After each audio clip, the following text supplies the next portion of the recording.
Έχεις καταλάβει τι έχει γίνει? Δεν χρειάζεται να πω πολλά λόγια.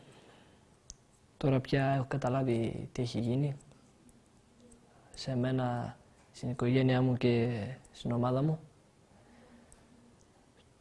Πόσος κόσμος πικράθηκε από αυτό και το πόσο μεγάλο θέμα έχει γίνει σε όλη την Ελλάδα. Ποιο είναι το χειρότερο αποτέλεσμα αυτής της ιστορίας για σένα?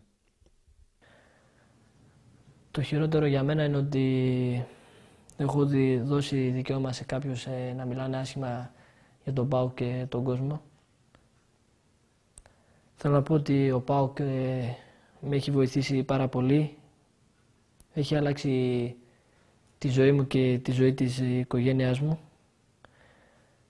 Και δεν θέλω εξαιτίας μου να μιλάνε άσχημα για την ομάδα.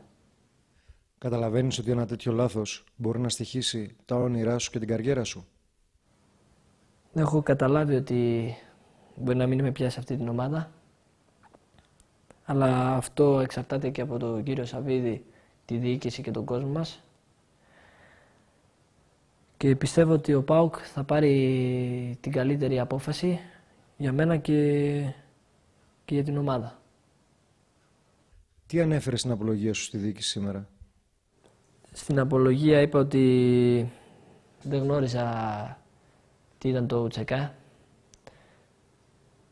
Τη φανέλα είπα ότι τη φόρεσα γιατί είδα τη σημαία της Αλβανίας και δεν μου πήγε στο μυαλό ότι αυτή η φανέλα θα έχει κάτι κακό και θα προκαλέσει τόσο μεγάλο θέμα στην Ελλάδα.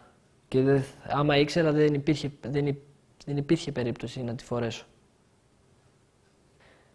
Γιατί εδώ ζω, έχω μεγαλώσει εδώ, σχολείο πήγα εδώ και είναι η δεύτερη πατρίδα μου. Δεν γνωρίζεις δηλαδή την ιστορία της Αλβανίας, την ιστορία του Ουτσεκά? Δεν την ξέρω πολύ καλά, γιατί έχω έρθει εδώ 2 χρονών και έχω μεγαλώσει εδώ, πήγα σχολείο εδώ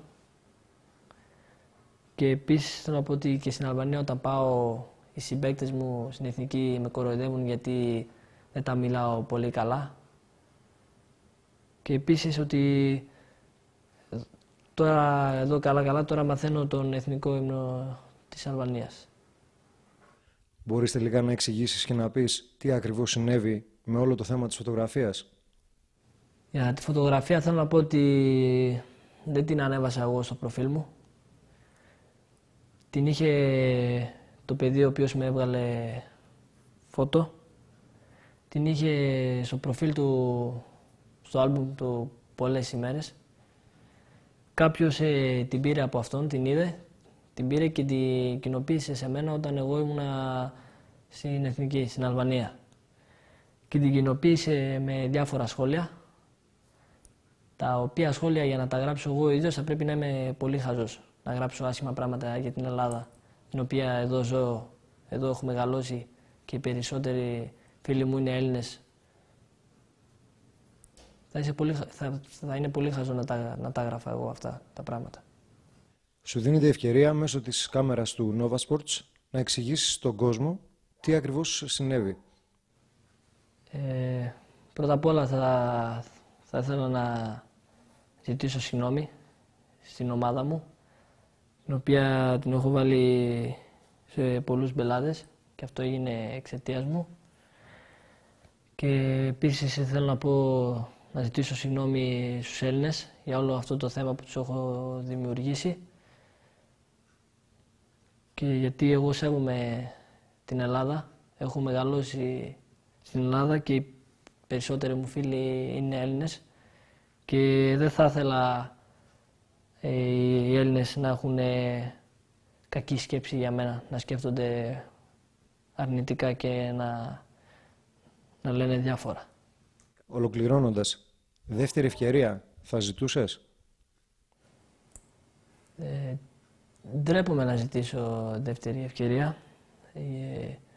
Το λέω αυτό επειδή ήδη ο ΠΑΟΚ με έχει δώσει μια μεγάλη ευκαιρία και εγώ πάω να το καταστρέψω με ένα λάθος το οποίο έκανα.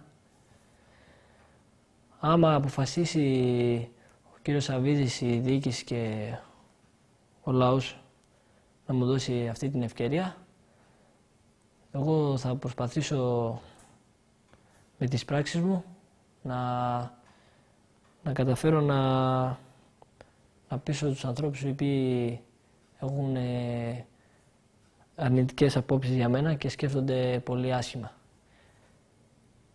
Και με όλο αυτό που έγινε, το λάθος το οποίο έκανα, έχω οριμάσει πολύ απότομα.